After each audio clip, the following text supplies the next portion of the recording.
Grande es este misterio de la piedad.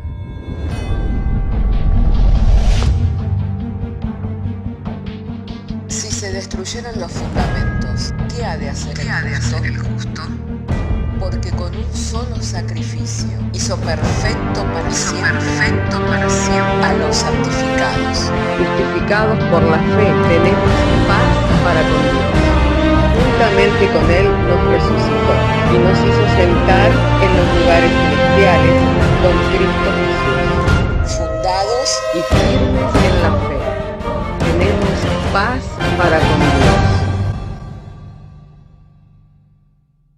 Bienaventurados los pobres en espíritu, porque de ellos es el reino de los cielos. Bienaventurados los que lloran, porque ellos recibirán consolación. Bienaventurados los mansos, porque ellos recibirán la tierra por heredad. Bienaventurados los que tienen hambre y sed de justicia, porque ellos serán saciados. Bienaventurados los misericordiosos, porque ellos alcanzarán misericordia. Bienaventurados los de limpio corazón, porque ellos verán a Dios. Bienaventurados los pacificadores, porque ellos serán llamados hijos de Dios. Bienaventurados los que padecen persecución por causa de la justicia, porque de ellos es el reino de los cielos. Bienaventurados sois cuando por mi causa os vituperen y os persigan, y digan toda clase de mal contra vosotros mintiendo. Gozaos y alegraos, porque vuestro galardón es grande en los cielos.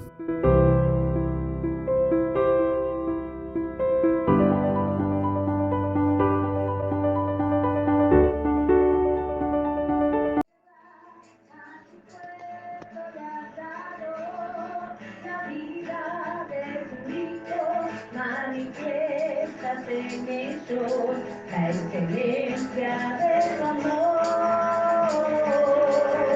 la gloria de tu reino que está en la tierra, a tu pueblo le has dado la vida de tu Hijo.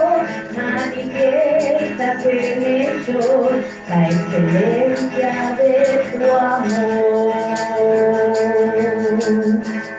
Alabado y santo sea el nombre del Señor. Les saludo y les abrazo a todos los hermanos en el amor del Señor. Estamos agradecidos en el día de hoy que el Señor en su buena voluntad nos ha dado poder reunirnos en torno a su palabra para oír y recibir la enseñanza de la palabra de Dios. Y vamos a continuar con el estudio en la carta a los Romanos, capítulo 14. Hoy vamos a referirnos a los débiles en la fe. De manera que si tenemos nuestra Biblia, les invito a que abramos nuestras Biblias en Romanos capítulo 14 y allí estaremos entonces compartiendo la bendita, la santa palabra del Señor. Y nos dice así el Señor por medio de su santa y divina palabra: recibid al débil en la fe, pero no para contender sobre opiniones, porque uno cree que se ha de comer de todo, y otro que es débil come legumbres. El que come no menosprecia al que no come, y el que no come no juzgue al que come, porque Dios le ha recibido.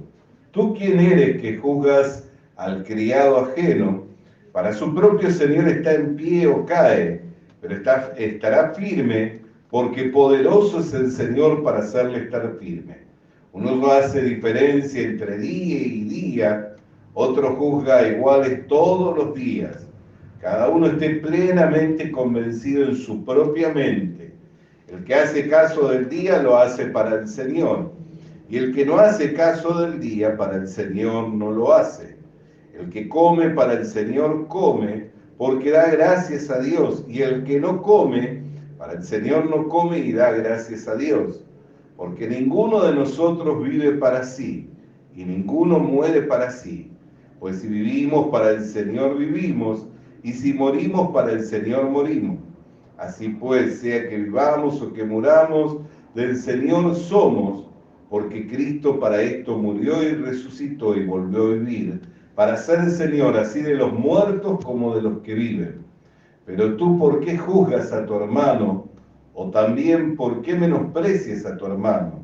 Porque todos compareceremos ante el tribunal de Cristo, porque está escrito está, vivo yo, dice el Señor, que ante mí se doblará toda rodilla y toda lengua confesará a Dios. De manera que cada uno de nosotros dará a Dios cuenta de sí. Así que ya no juzguemos más los unos a los otros, sino más bien decidid no poner tropiezo o ocasión de caer al hermano. Yo sé y confío en el Señor Jesús, que nada es inmundo en sí mismo. Para el que piensa que algo es inmundo, para él lo es. Pero si por causa de la comida tu hermano es contristado, ya no andas conforme al amor. No hagas que por la comida tuya se pierda aquel por quien Cristo murió. No sea pues vituperado vuestro bien, porque el reino de Dios no es comida ni bebida, sino justicia, paz y gozo en el Espíritu.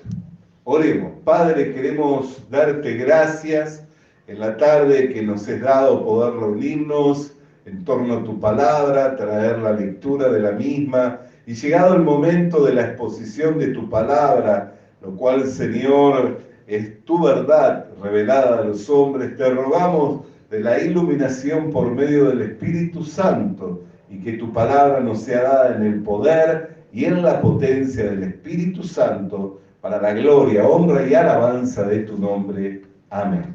Amén. Bendito sea el nombre del Señor. Hermanos, nosotros para poder entender este pasaje tenemos que más o menos entender el contexto de qué era lo que estaba dándose en la iglesia.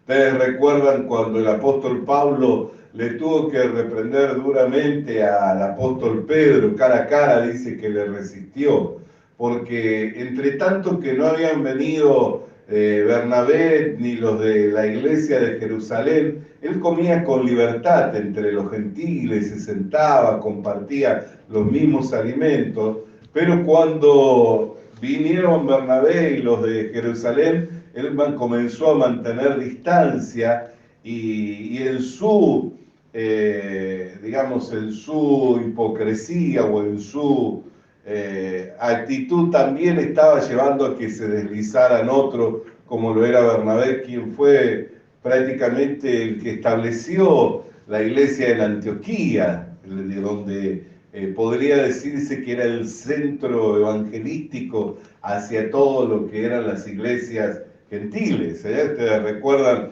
que Bernabé fue a Antioquía, ahí comenzó a crecer la iglesia, le mandó a llamar a Pablo para que estuviera con él, y estuvo allí 1 año y medio. Bueno, y esa iglesia creció y dio mucho fruto en cuanto a la evangelización en aquellos tiempos.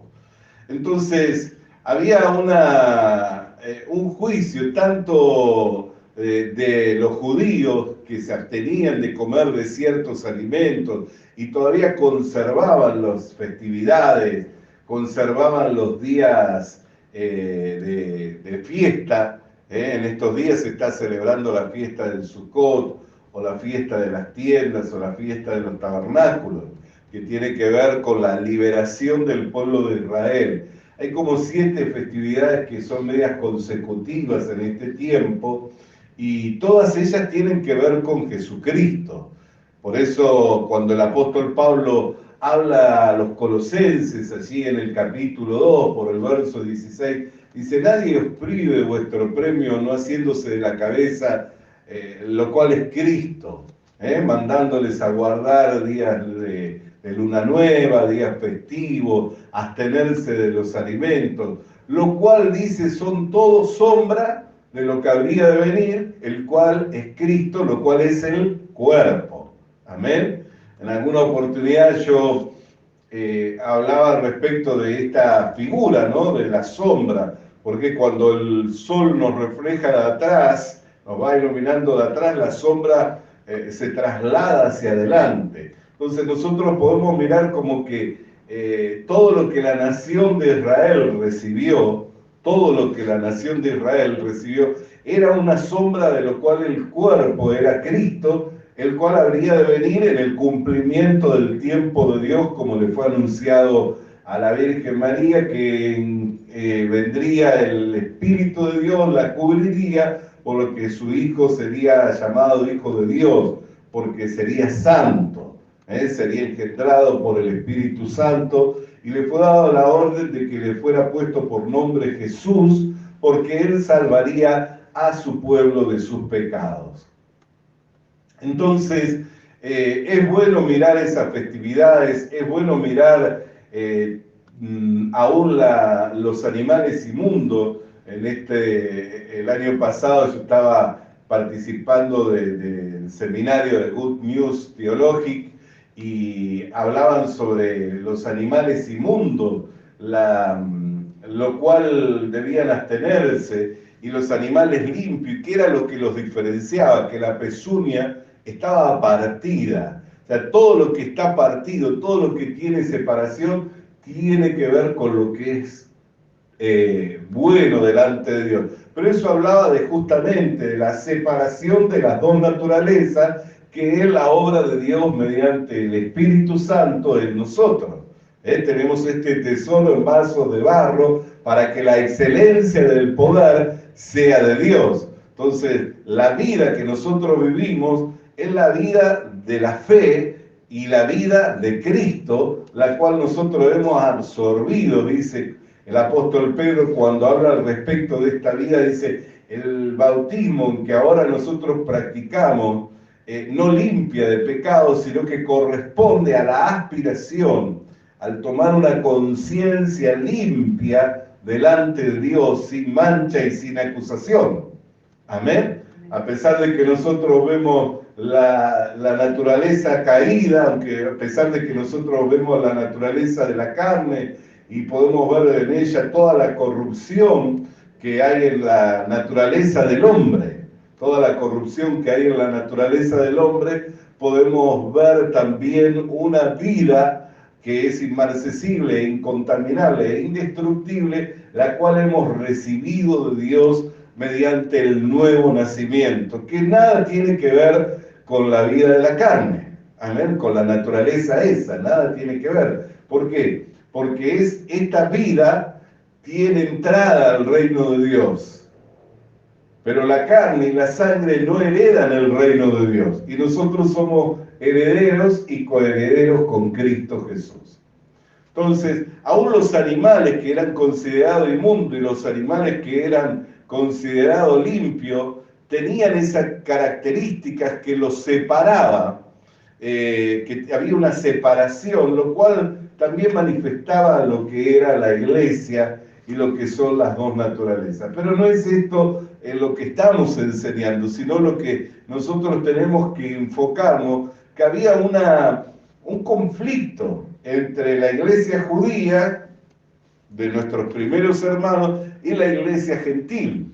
Por eso cuando descendieron los judaizantes o los de la circuncisión, que decían, a pesar de haber creído y de haber recibido a Cristo para la salvación, les es necesario cumplir con la ley de Moisés y con todo lo que tenía que ver con esa pesada carga. Y se creó una gran discusión, por lo cual descendieron Bernabé y Pablo a Jerusalén. Hubo un concilio, reunidos los ancianos, reunidos los que presidían la iglesia, y expresando Pedro cómo Dios le había llamado para predicar a los gentiles, siendo el primero que predicó en la casa de Cornelio, porque a él también le habían sido dadas las llaves del reino de Dios.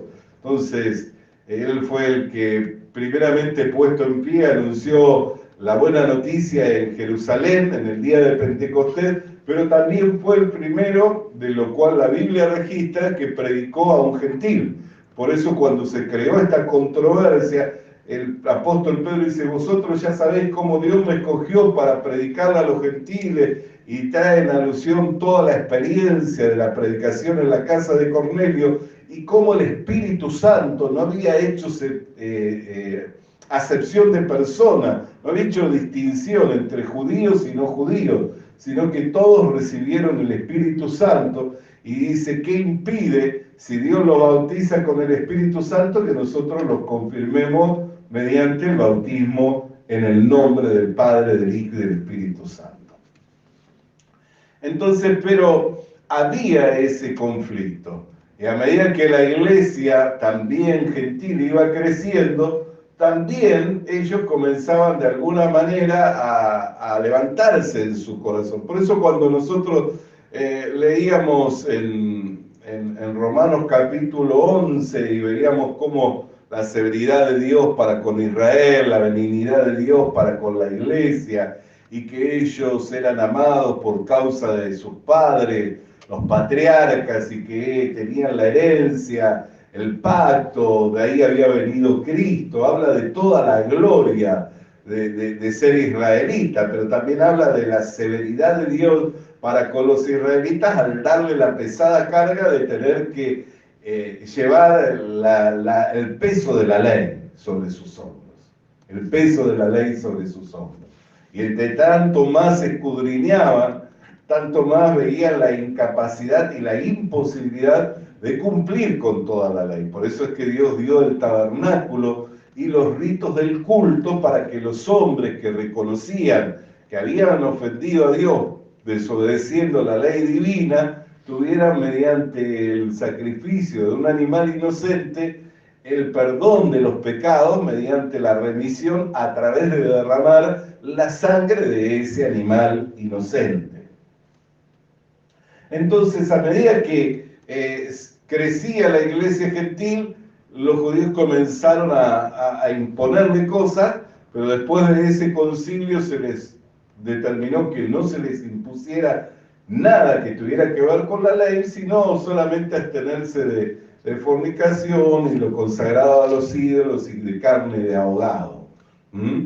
Tres cosas de las cuales ellos debían abstenerse, que tenían que ver también con una cultura pagana, y que, por ejemplo, muchos templos tenían sacerdotisas que se prostituían y con ese dinero recaudaban para el templo, pero se consideraba esos actos como una ofrenda a los dioses, ¿no? Entonces, podemos ver que la iglesia va dando una dirección, pero a medida que van creciendo, comienzan a tener esta diferencia, ¿no? Los que conservaban la ley y los que no la conservaban, y cómo unos se juzgaban a otros. Entonces, cuando le escribe a los colosenses, el apóstol Pablo dice: nadie os juzgue en cuestión de comida, ni de bebida, ni de días festivos, ni de luna nueva, lo cual son todos sombra de lo que habría de venir, lo cual el cuerpo es Cristo. Pero cuando le escribe acá en el capítulo 14 a la iglesia de Roma, dice: no juzguéis entre vosotros y recibid al débil en la fe, para no contender por opiniones, sino como un hermano. ¿Qué es lo que estaba diciendo a los gentiles? Ustedes reciban a los hermanos de Jerusalén que todavía conservan los ritos del culto, que conservan las ceremonias, la ley de Moisés, como hermanos, porque también son amados, también son hijos de Dios.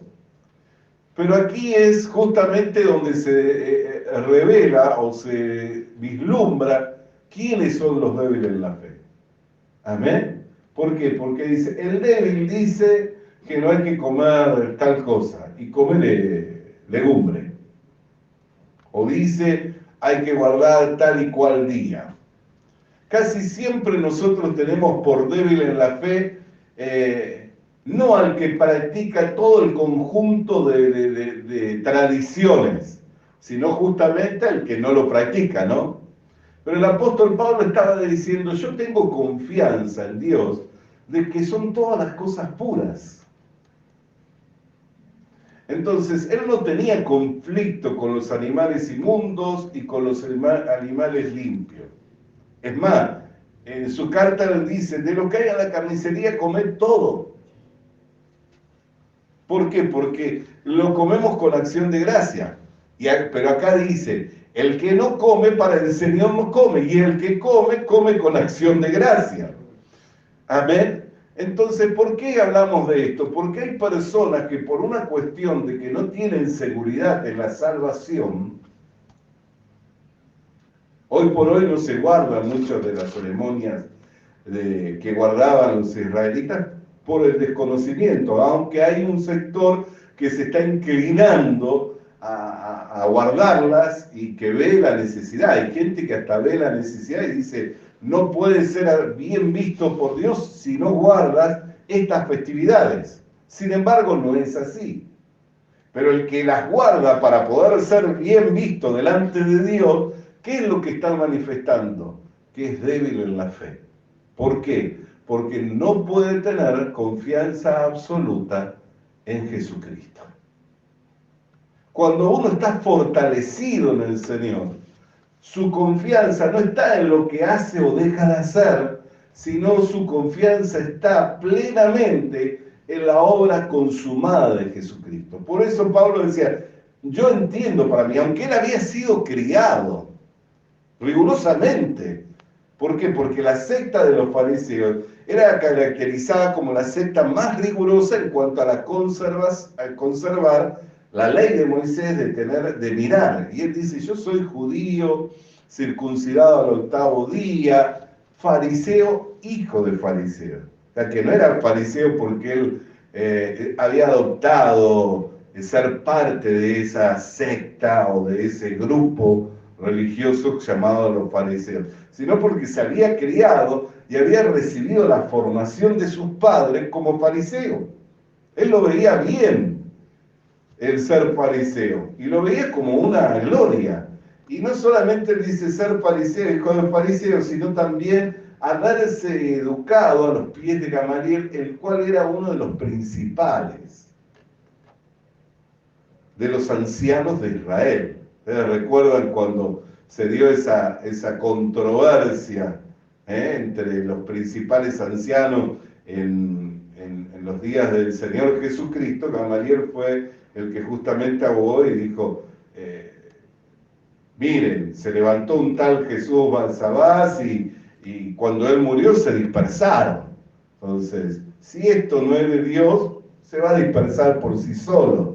Pero si es de Dios, no sea que nos encontremos peleando en contra de Dios. Gamaliel fue el que dio ese consejo de sabiduría. O sea, que era un hombre sabio, era un hombre un pensador de su tiempo. Y él se crió, tuvo el privilegio de criarse a los pies de Gamaliel. O sea que era estricto en cuanto a conservar.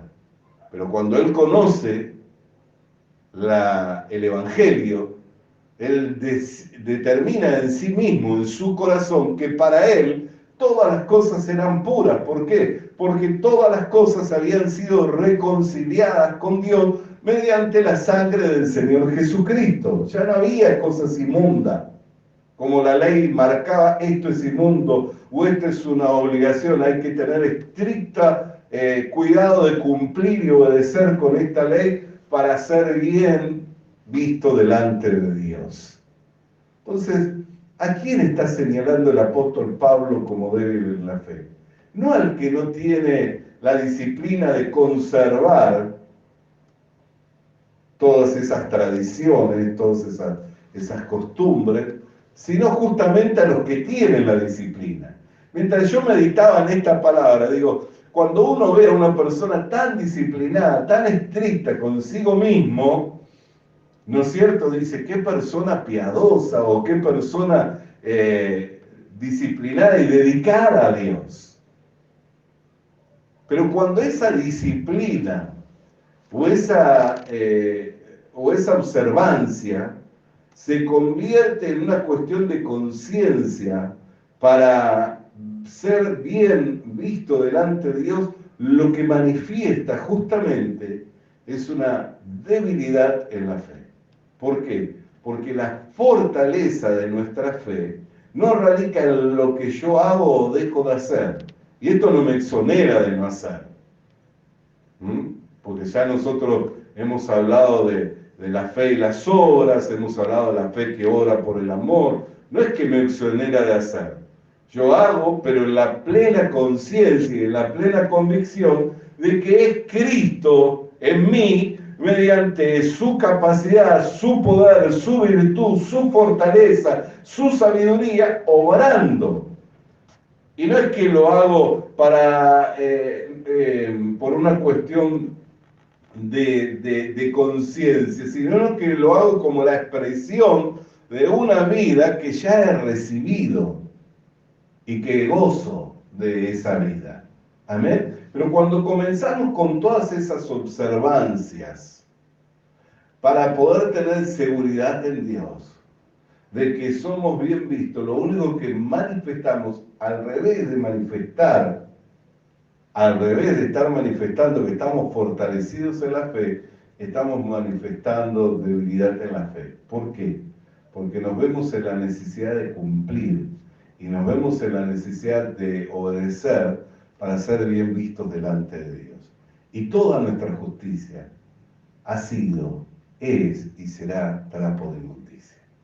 La única obra que Dios se complace es la que procede de Cristo. La única obra que satisface a Dios es la que procede de Cristo. Vosotros sois olor grato de Cristo. No del resultado de una obra, de una observancia o de una exigencia. De Cristo. Y Cristo ya consumó la obra. Todo lo que el Padre le mandó a hacer lo hizo, y cuando terminó la obra, dijo: consumado es, ascendió al Padre y se sentó a la diestra del Padre. El que está sentado es porque descansa, ya terminó la obra. Él está esperando sentado hasta que su postrer enemigo sea puesto debajo de sus pies, el cual es la muerte, y los muertos en Cristo resuciten primero, y los que hayamos quedado en ese abrir y cerrar de ojos seamos transformados en la nube. Y eso está según el designio y la voluntad de Dios en el tiempo señalado por Dios, así como también lo estuvo para venir Cristo a redimir a la humanidad. Entonces el débil en la fe, como para ir resumiendo, no confundamos a la persona que cumple con todo y observa todo, y sabe sobre todo cómo uno lo puede identificar a esa persona, porque no solamente cumple, observa de cumplir todo, sino porque también juzga al que no lo hace. Cuando yo me convierto en un juez del que no hace las cosas, significa que lo que yo estoy haciendo lo hago por una cuestión de conciencia, para ser bien visto delante de Dios. Y para ser bien visto delante de Dios, no hay nada que yo pueda hacer, no hay nada que yo pueda mostrar, no hay nada que yo pueda tomar de mí mismo para ser bien visto delante de Dios. ¿Por qué? Porque nosotros justamente en esta misma carta, cuando estuvimos leyendo en el capítulo 3 y vimos el retrato del hombre, que es toda esa descripción que el apóstol Pablo hace extraído de los Salmos, que describe cómo es el hombre, vimos que en el hombre no hay nada bueno. Entonces el débil en la fe es el que todavía se ve en la necesidad. Pero ¿por qué el apóstol Pablo, y ya con esto estoy concluyendo, dice recibirlo como hermano? Porque también es del Señor. Porque también nosotros no podemos decir que hemos alcanzado esta estatura o esta medida de fe por nosotros mismos, sino que el que comenzó en nosotros la buena obra es el que la va perfeccionando día tras día hasta el Señor Jesucristo. Por eso dice: ¿quién eres tú que juzgas el criado de otro? Si está de pie, para su Señor lo está. Y si está caído, también lo está para su Señor. Pero poderoso es el Señor para hacerle estar firme. ¿Por qué? Porque puede estar viviendo toda una vida fundamentado por una cuestión de conciencia en la observancia y en la obediencia a un montón de costumbres y de tradiciones, pero venir el Señor a abrirle los entendimientos y dejar de vivir en esa observancia. El reformador Martín Lutero, justamente por su formación, uno dice: ¿por qué este hombre vivía tan acusado por el pecado? porque nosotros tenemos que mirar un poco el contexto de la vida de Martín Lutero. Antes de ser un sacerdote agustiniano, él era un abogado, se había capacitado en leyes, o sea, tenía la mente, la agudeza de un abogado. Entonces los compañeros del monasterio, que tenían la obligación o la observación de confesarse diariamente después de haber meditado, haber orado, tenían que ir al confesionario, entraban y hablaban por ahí alguna suspicacia, alguna sutileza, alguna cosa que podían, porque no hay mucho tampoco para que suceda, ¿no?, en un monasterio, y más si vivís varias horas de reclusión o varias horas de meditación, ¿cuánto podés llegar a desobedecer, no? Entonces, iban y estaban 5 minutos, pero él estaba media hora, 1 hora, 2 horas. ¿Pero por qué? Por su agudeza, porque él al leer la ley de Dios, la entendía como un abogado, y entendía en qué punto había de transgredido. Por eso llevaba esa pesada carga, hasta que un texto de la palabra de Dios ilumina su entendimiento, que es el texto que nosotros tantas veces en la Iglesia Reformada mencionamos, ¿no? El justo por la fe vivirá.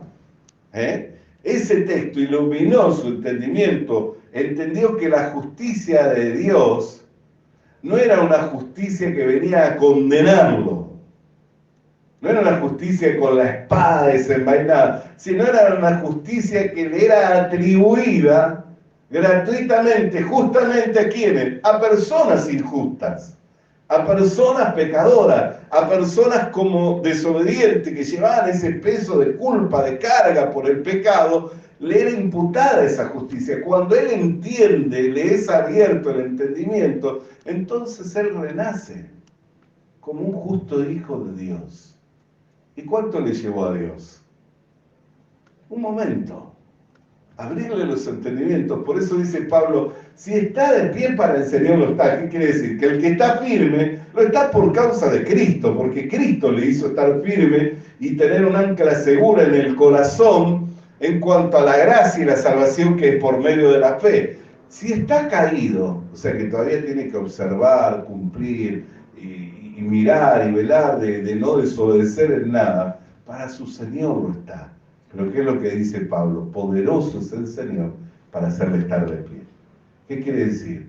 Que nosotros podemos ver a una persona sumamente exigente consigo mismo por una cuestión de conciencia, porque no tiene seguridad de su salvación y que siempre se está acusando y está haciendo en la observancia de no desobedecer, cuando en realidad nosotros desobedecemos constantemente a Dios. El primer mandamiento, amarás al Señor tu Dios con todo tu corazón, con toda tu mente, con toda tu alma, lo desobedecemos constantemente, porque no estamos todo el día pensando. Bendito el varón cuyo pensamiento es Dios. Yo alabo a Dios cuando me viene ese pensamiento de meditar en las cosas de Dios, lo bendigo a Dios. ¿Por qué? Porque sé que no es mío, no procede de mí, porque mi cabeza piensa un montón de otras cosas que nada tiene que ver con Dios, ni con su justicia, ni con su verdad, ni con su voluntad. Pero cuando viene el pensamiento que uno dice, ¿por qué estoy pensando en esto, no? ¿Por qué estoy meditando en estas cosas? Lo bendigo y alabo a Dios. ¿Por qué? Porque me siento la persona más dichosa viendo y sabiendo de que Dios me trajo un pensamiento en él. Por eso dice, bienaventurado el varón cuyo pensamiento persevera en Dios. Y no es obra de uno, sino es la obra del Señor.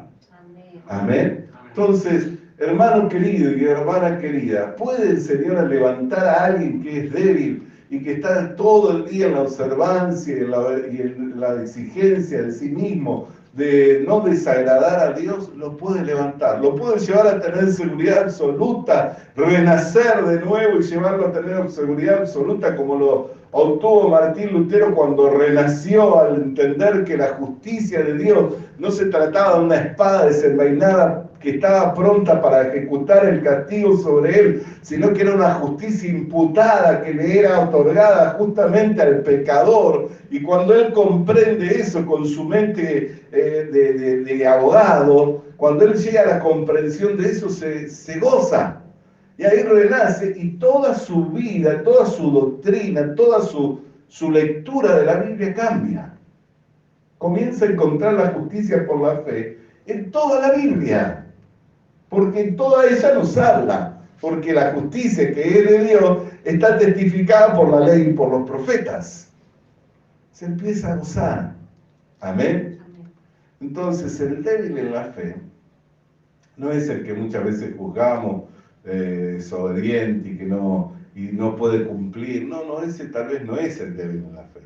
Yo a veces decía, ¿por qué esta persona que es tan desobediente siempre sale bien parado?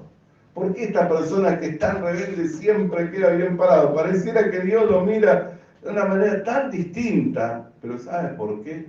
Porque a mis ojos era totalmente desobediente, totalmente rebelde, tenía un ancla segura en su corazón de que su salvación y su vida espiritual no estaba fundamentada en sus obras, sino en la justicia de Dios. Entonces, hermano querido y hermana querida, mediante la Escritura podemos llegar a la comprensión y también a la exhortación del apóstol Pablo de no juzgarnos, ya sea que estemos firmes o que estemos caídos, de no juzgarnos, porque somos del Señor. Amén. ¿Cómo se sabe que somos del Señor? Porque estamos. El apóstol Juan lo resumió en esto. ¿Cómo sabemos que no eran de nosotros? Porque no permanecen con nosotros. ¿Cómo sabemos que somos del Señor? Porque todavía estamos. Si no fuéramos del Señor, no estaríamos. Amén. Entonces, hermano querido y hermana querida, fortalezcámonos en el Señor mediante la fe. Amén. Que no tiene que ver con la observancia ni la exigencia de uno mismo. Y esto no es que es carta libre para no hacer nada. Pero no es que uno hace para poder ser. Uno hace porque justamente es. El que es santo se puede santificar. Si no es santo, ¿cómo hace para santificarse? Su oficio sería otro, sería la del pecador. Oramos. Padre, te damos gracias por tu palabra, que nos viniera en esta noche iluminándonos los ojos de nuestro entendimiento, trayéndonos una comprensión y una seguridad en cuanto a quiénes son los que son débiles y los que son fuertes en la fe. No para juzgarnos, no para criticarnos, porque somos de ti, Señor. Tanto el que está de pie como el que está caído es de ti, y tú eres poderoso para levantarle, porque es tu criado, Señor. Por eso te damos gracias en el nombre de Cristo Jesús. Amén. Hermano, después de haber oído y recibido la palabra de Dios, le invito entonces para poder continuar alabándole al Señor con júbilo en nuestros corazones.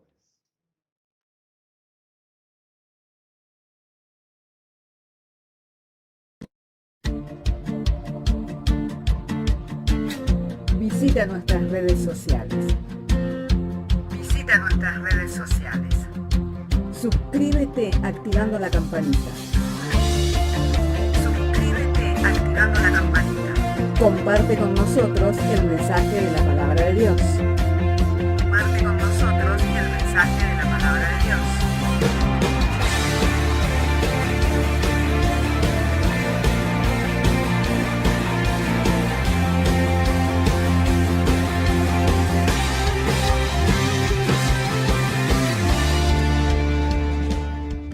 Le animamos a que consiga una Biblia,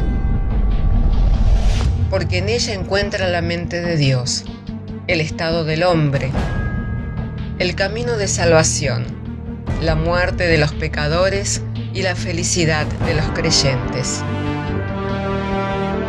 Sus doctrinas son santas, sus mandamientos son obligatorios, sus historias son verdad y sus decisiones inalterables. Léala para ser sabio, crea en ella para ser salvo y póngala en práctica para ser santo. Ella contiene luz para guiarle, alimento para reforzarle y consuelo para alentarle.